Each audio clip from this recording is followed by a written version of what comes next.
Hey today nandito kami ngayon sa Riverbanks. Ay hindi pala, ako lang pala mag-isa ngayon. So naatasan akong bumili ng gatas ng baby ko pero naunang bumili muna ng cornflakes ng asawa ko. Napakalaki talaga ng pinagbago ngayon ng Riverbanks. Ang dami niyang sale at saka puro outlet store yung mga nandito.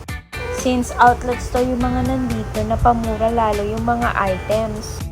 Tapos may nakita akong thrift shop dito sa loob din ng Riverbanks and ang dami, merong mga jacket, merong cups, merong mga iba't ibang klaseng bag at syempre sapatos din. Napakadaming pwedeng pagpilian kaya pumili na kayo. At nag-check din ako dito sa mga sapatusan. Halos lahat dito naka 50% off. Iba't ibang klaseng brand ng sapatos na nandito sa loob. Nakakatuwa lang kasi ang laging sale dito sa Riverbanks. At syempre, huwag kakalimutan itong gatas ni baby. Nga pala, first time ko na lang ulit mag-commute today. Bye! See you next vlog!